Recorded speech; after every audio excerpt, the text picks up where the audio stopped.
Want to know how to make these delicious, really simple thumbprint cookies? Let's go. Hi everyone, Cheeky Tam here. Today I'm going to be making some jam drop biscuits, or I think some people call them thumbprint cookies. This is one of those recipes that's so simple and easy to make, and yet you make a batch of them and everyone thinks you're the world's best cook, and you're not. So let's get started. These are all the ingredients you'll need to make this recipe. I will leave a list of these in the description below. This is half a stick of butter. I've left that out on the counter for a while so it can get all soft, because it usually is better if you have it at room temperature. If you haven't got time to do that, quickly do it in the microwave, but keep an eye on it. You don't want it all melted, you want it softened. Wish I didn't stick my finger in the butter. So I'm going to put the butter in the mixer.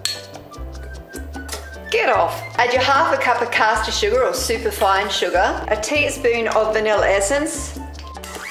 Mix it all up together until your mixture gets pale and creamy looking.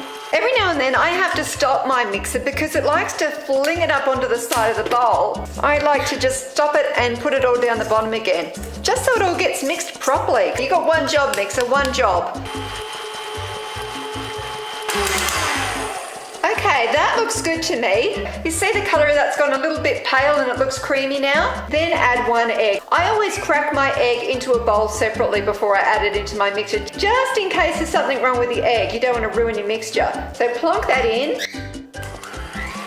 and mix that till it's combined.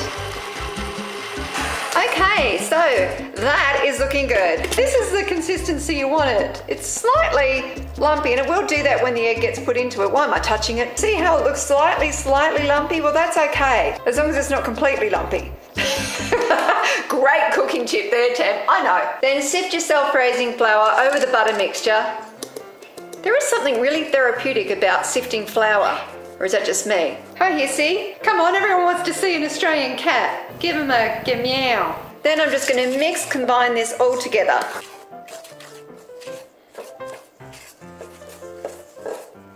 Okay, so that's come together really nicely and looking good. I've got a couple of trays here with some baking paper on it. Let's see. So let's get started and roll this stuff into some balls to make some cookies. It's quite impressive that it's just sort of staying on the spoon like that. I'm just going to put a little bit of plain flour aside here so I can flour my hands a little bit. That will let me roll it into better balls. Better balls, geez. Also, lightly flour your tray with normal flour. Now, usually with this mixture, it says it makes 24 cookies or something, and there's no way I'm going to get 24 out of this. I like my cookies to be a decent size. That way I don't have to go back for like 6 cookies. I can just go back for 3 or 4 and I won't look as greedy, even though I am. So I've just got a little bit of flour on my hands. Let's get into it. Yeah, see, I reckon that this is a good size. Yeah, so just simply roll them into little balls with the palms of your hands. This is a great thing if you want to get your kids involved, and then that way you don't have to do it. As you can see, I've got 2 baking trays here and I've spaced them out so that they have room to grow a little bit. I mean, they're not going to grow massively, these cookies, but they do expand a bit. And now for the fun bit, I'm about to use this tool here. I'm actually going to use 3 jams today. I'm going to use strawberry, raspberry and apricot jam. I haven't got all my balls even, but that's how I am when I cook. It's rustic. It's all about the taste, not about the look of them. Although you probably want them to cook evenly, so you want them to be the same size. I've just contradicted myself, haven't I? Get them as evenly as you can. You can also dip your thumb into the flour and make a divot with that if it's easier for you, because sometimes these cookies get a little bit moist. The mixture is a little bit wet. Didn't want to say moist and I said wet and then I felt worse. So simple to make that little divot in there with your thumb, as you can see. And you want a decent sized divot because that way you can put a nice little amount of jelly jam in there.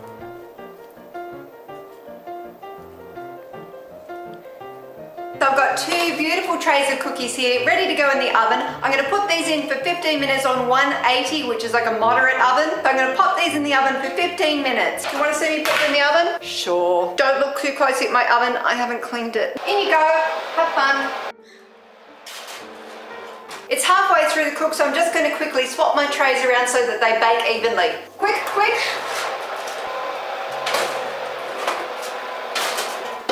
Record time, yes! So it's been 15 minutes, let's get them out of the oven. Ta-da!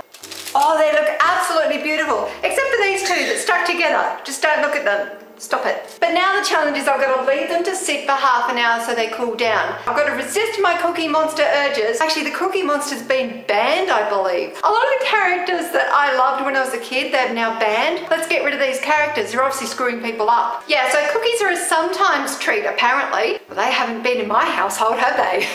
No, they haven't. Let's taste test it. Yum. They are the perfect little homemade cookies and they are so simple. Everyone should make themselves a batch of these at least once. These cookies are light, simple, flavoursome. They've got that lovely hint of vanilla in there. Really tasty. And that jam middle bit tastes a little bit like a gummy candy because it's gotten solidified in the oven when it's been baking. The good thing about these cookies too is they make a really nice homemade gift. And that way they'll think they've spent time and effort on me. They must love me. They don't have to know you're broke. Thank you so much for watching, everyone. I hope you enjoyed this video. Please remember to give it the thumbs up and subscribe for more. I'll see you next time. Bye.